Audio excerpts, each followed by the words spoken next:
Assalamualaikum warahmatullahi wabarakatuh. Salam sejahtera, salam sehat untuk kita semua. Apa kabar teman-teman? Harapan saya tentunya teman-teman baik-baik saja ya, bersama dengan seluruh keluarga teman-teman, dan tetap semangat.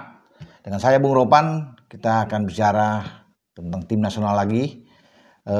Apakah akan ada amunisi baru yang nantinya datang dan kemudian nanti tersedia setelah diambil sumpah menjadi warga negara Indonesia untuk bermain melawan Cina dan Jepang. Karena di bulan Juni itu kan ada 2 pertandingan. Tanggal 5 Juni lawan Cina di GBK, tanggal 10 lawan Jepang, kemungkinan di Osaka. Nah, ini rumors kan tuh datang ya, tentang pemain-pemain yang bakal direkrut di bulan Juni itu untuk bermain. Artinya karena di bulan April, nanti masih bulan Mei, jadi waktunya masih panjang sebelum masuk ke awal Juni.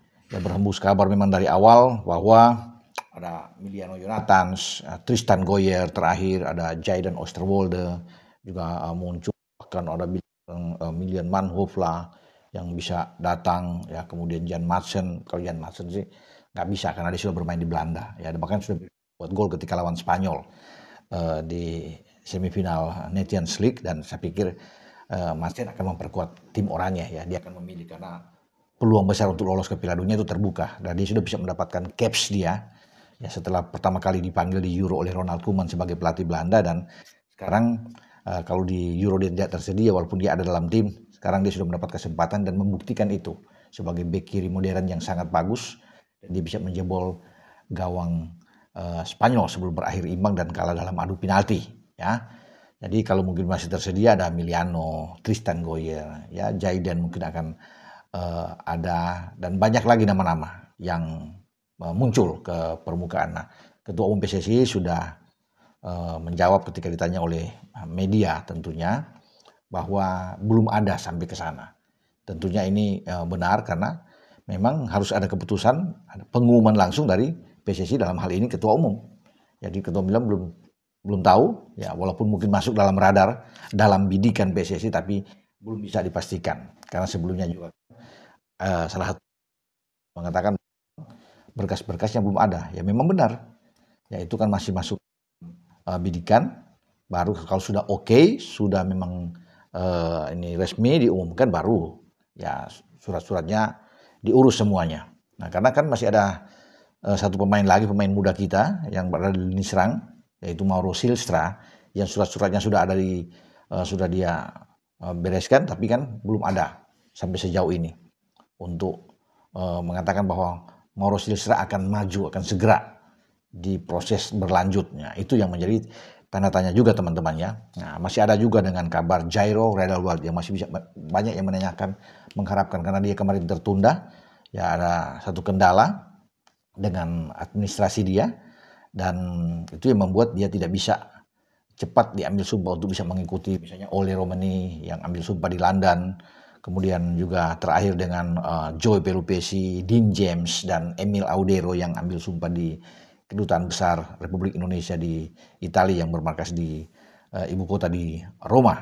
Mestinya kan Jairo ada di sana sebenarnya, karena banyak yang menginginkan bahwa Jairo itu oke bersama dengan tim nasional kita. Tapi kita sudah mendapatkan pengisi untuk posisi Jairo, Joey Pelupesi yang bermain luar biasa menghadapi Bahrain, dan sayang dia tidak tersedia ketika kita kalah melawan Australia di Sydney, dan Joey tidak bermain di sana. Nathan yang lebih dulu dimainkan, baru dia dimainkan oleh Patrick Kluivert dan Alex Pastoor ketika di GBK, dan dia menunjukkan performa terbaik dia, dan salah satu pemain yang sangat-sangat ya diandalkan, kemudian menunjukkan performa yang luar biasa menghadapi Bahrain selain Ole Romani tentunya, Rizky Ridho, ya Calvin Verdong, kemudian Justin Hubner, semua bermain dengan baik. Tapi peran dari Joey Pelupesi ini bisa mampu ya membayar banyak keraguan orang selama ini bahwa ini DM ini yang sangat sulit, yang nantinya akan ditempati oleh Jairo, tapi Jairo belum tersedia teman-teman. Nah, mungkin untuk ke depan masih berlanjut, sudah sampai sejauh mana kita belum tahu. Biar PSSI akan menjawab itu, tidak boleh mendahului, tapi tetap mungkin dijaga, masih tetap diurus. Karena sebelumnya kan PSSI sudah berusaha untuk mengirim lawyer untuk mengurusi semua berkas dokumen dari Jairo. Berarti terus ada upaya, belum berhenti soal gyro. Kalau sudah berhenti akan diumumkan langsung, tapi ini akan diupayakan terus walaupun itu mengalami kendala-kendala, tapi teman-teman doakan saja semoga itu berjalan dengan baik, termasuk amunisi yang nantinya akan memperkuat, karena Pak Erik sudah mengatakan bahwa dia tidak mau ada pemain-pemain titipan di dalam perekrutan amunisi baru, kalaupun itu ada. Ya. Jadi sekarang semua masih berharap bahwa dan bertanya siapa yang akan diambil. Semua ada keputusan di ketua umum. Ya akan secara resmi. Ya walaupun semua akhir-akhir ini beberapa hari terakhir terus bermunculan nama-nama yang diprediksi akan datang. Ya, tapi sementara Pak Ketua Umum pernah mengatakan kepada saya bahwa belum ada setelah kloternya Joy Pelupesi, Dean James dan Emil Audero belum ada lagi yang akan diproses ke depan. Walaupun rencana itu memang terus ada mengiang bagi PSSI untuk menambah menghadapi Cina. Karena peluang kita untuk masuk ke ronde keempat kan sangat terbuka setelah mengalahkan Bahrain. Kita juga harus bisa mengalahkan Cina, makanya perlu kedalaman skuad lagi untuk bisa menambah. Tapi dengan skuad seperti ini, saya pikir kita sudah oke, udah bagus. Kalaupun itu tertunda dengan tidak bisa masih akan ke depan dengan Miliano, ya, Osterwolde misalnya, atau Tristan Goyer yang akan datang atau Jairo, tapi dengan komposisi ketambahan ada 4 pemain dengan Ole Maso, Pelupesi, Dean James, Emil, saya pikir kita semakin kuat dibandingkan juga ketika kita kalah lawan Cina. Kita kalah 2-1 di Cina kan. Jadi kalau melihat dari situ kita juga penguasaan bola bagus lawan Cina, tapi kalau bermain di GBK dengan dukungan supporter yang sangat kuat, yang sangat militan ya untuk timnas kita, saya rasa komposisi menghadapi Bahrain yang kita bagus sekali, starting 11 yang ditampilkan oleh Patrick Kluivert lewat para asisten yang memberikan masukan Pastor dan Dani Lancet, itu udah oke. Bagus kalau dengan posisi demikian. Memang tidak ada seorang Martin Pas yang kena akumulasi, juga Marcelino, tapi penggantinya sudah disiapkan saya pikir ya. Dengan Emil Audero yang akan debut di GBK, dia sudah pasti akan bermain di bawah Mistar.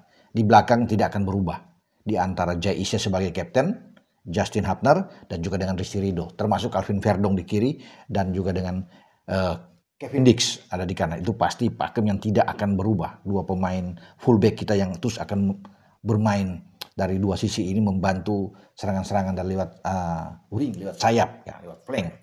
Nah kemudian duanya Joy Pelupesi dan Tom Hai yang akan bermain di tengah seperti melawan Bahrain ketika bagaimana Pelupesi menghentikan pergerakan dari Muhammad Jassim Marhun ya untuk tidak berkutik ketika Marhun ini kan membuat 2 gol di Bahrain, tapi bermain di Jakarta di GBK dia tidak bisa buat apa-apa, tidak bisa menembak satu tembakan pun menjadi on target ke gawang Martin Pas ketika itu. Hanya ada 1 on target dari dari Bahrain yang dilesatkan oleh Ali Madan. Selebihnya tidak ada. Ya, ada 7 percobaan menembak saja. Jadi begitu kuat pertahanan kita, apalagi dengan Joy Pelupesi yang memutus serangan lawan sebelum masuk ke Jay Isse, Ridho dan Hapner. Jadi saya pikir ini tidak akan tergantikan.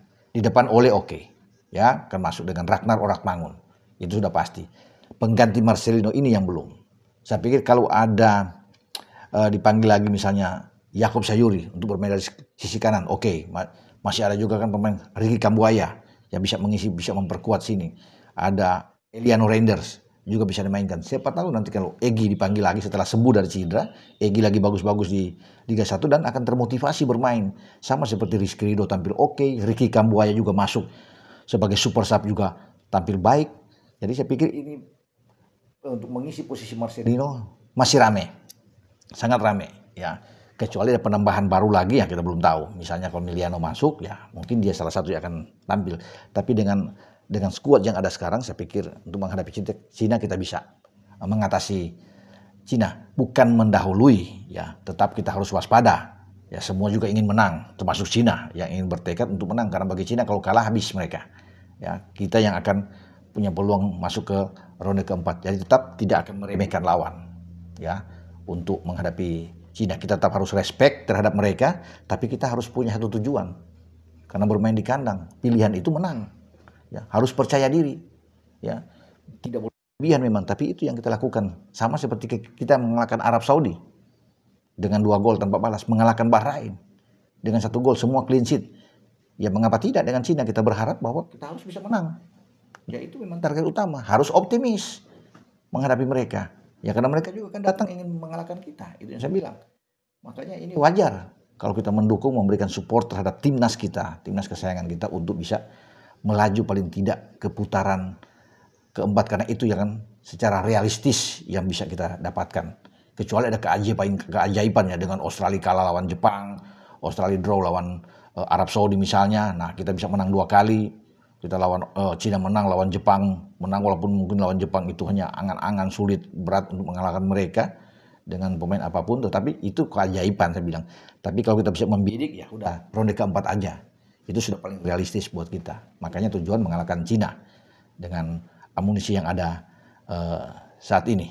Oke, dengan saya Bung Ropan berbicara, semoga kita tunggu ya kabar-kabar teman-teman. Tenang, kalau ada kabar-kabar bagus tentang amunisi yang akan masuk, itu kita akan memberikan info, tapi saya juga akan klarifikasi dulu ke pihak PSSI, terutama dengan Pak Ketua, untuk menanyakan kebenaran dari pemain-pemain itu yang apakah sudah pasti untuk bisa kita ambil, karena sekarang masih dalam radar kan, semua belum ada, dokumen juga belum diurus semuanya. Nah kita tunggu saja teman-teman ya. Dengan saya Bung Ropan, ciao.